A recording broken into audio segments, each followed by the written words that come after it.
पिछले वीडियो में हमने समझा था कि एसटीएल, आईटीएल, एसटीएच और आईटीएच क्या होता है और इनके बनने के बाद मार्केट के बिहेवियर में किस तरह के चेंजेस आते हैं।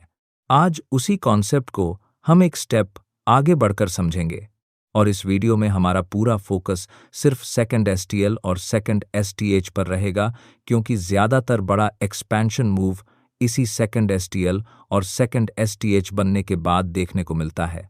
और अगर आपको एसटीएल, आईटीएल, एसटीएच और आईटीएच का बेसिक कॉन्सेप्ट अभी तक क्लियर नहीं है, तो पहले इस वीडियो को देखिए, उसके बाद आप ये वीडियो देखिए तो ये पूरा लॉजिक और भी बेहतर तरीके से समझ आएगा।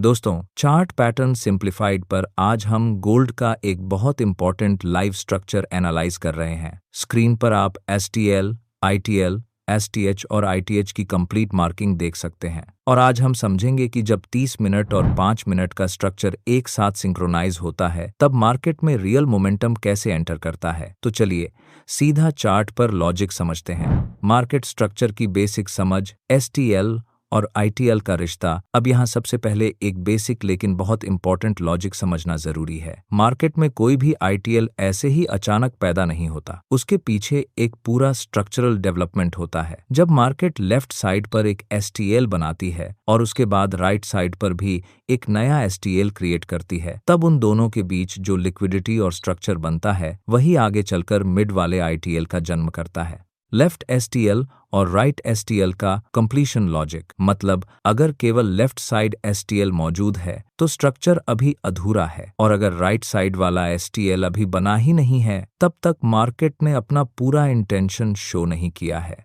लेकिन जैसे ही राइट साइड पर भी एक प्रॉपर एसटीएल बन जाता है तब मार्केट एक कंप्लीटेड स्ट्रक्चर देना शुरू करती है और उसी कंप्लीशन के बीच से आईटीएल का जन्म होता है। अब सवाल ये आता है कि आखिर मिड वाला आईटीएल क्यों बनता है? क्योंकि मार्केट सीधे एक्सपैंड नहीं करती, वो पहले स्ट्रक्चर को बैलेंस करती है, लिक्विडिटी को अरेंज करती है और फिर बीच में एक ऐसा पॉइंट बनाती है जो पूरे मूव का कंट्रोल सेंटर बन जाता है, और वही कंट्रोल सेंटर आगे चलकर आईटीएल कहलाता है। यानी आईटीएल कोई रैंडम लो नहीं है, बल्कि पूरे स्ट्रक्चर का बैलेंस पॉइंट है। अब मार्केट का अगला उद्देश्य होता है ऊपर जाना।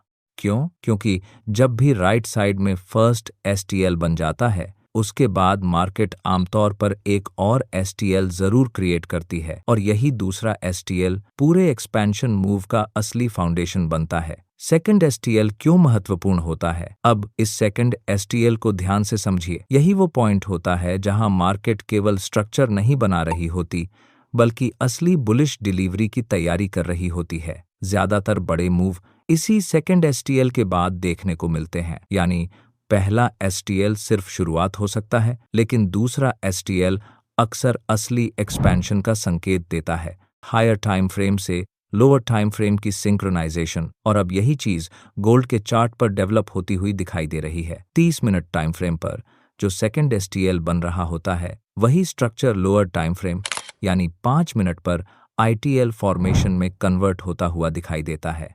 यानी हायर टाइम फ्रेम का स्ट्रक्चर लोअर टाइम फ्रेम पर अपना माइक्रो वर्जन बनाना शुरू कर देता है। 5 मिनट चार्ट पर हिडन स्ट्रक्चर फॉर्मेशन। अब अगर हम 5 मिनट चार्ट को ध्यान से देखें तो यहां भी वही लॉजिक रिपीट होता दिखाई देता है। लेफ्ट साइड पर एसटीएल है, राइट साइड पर एसटीएल है, और उन दोनों के बीच मिड में एक नया एसटीएल डेवलप हो रहा है। लेकिन ध्यान दीजिए, ये मिड वाला स्ट्रक्चर तभी कंफर्म होता है जब राइट साइड का एसटीएल कंप्लीट हो जाता है। 30M और 5M स्ट्रक्चर का रियल कनेक्शन, यानी 30 मिनट का सेकंड एसटीएल 5 मिनट पर एक कंप्लीट आईटीएल स्ट्रक्चर बिल्ड कर रहा है, और यही मल्टी टाइम फ्रेम सिंक्रोनाइजेशन सबसे ज्यादा महत्वपूर्ण होता है, क्योंकि जब हायर टाइम फ्रेम और लोअर टाइम फ्रेम एक ही दिशा में स्ट्रक्चर बनाना शुरू कर दें तब मार्केट में रियल इंटेंशन दिखाई देना शुरू होता है, एक्सपेंशन फेज की शुरुआत। और जब ये दोनों प्रोसेस 30 मिनट का सेकंड STL और 5 मिनट का ITL फॉर्मेशन दोनों एक साथ कंप्लीट हो जाते हैं, तब मार्केट में रियल एक्सपेंशन फेज शुरू होता है, इंस्टीट्यूशनल मूव और अग्रेसिव डिलीवरी। यही वो पॉइंट होता है जहां मार्केट अचानक एग्रेसिव मूव देना शुरू करती है और यहीं से एक बड़ा इंस्टीट्यूशनल एक्सपेंशन देखने को मिलता है, क्योंकि अब स्ट्रक्चर केवल बन नहीं रहा होता बल्कि पूरी तरह सिंक्रोनाइज होकर डिलीवरी देना शुरू कर चुका होता है। Final conclusion, trade entry mode on.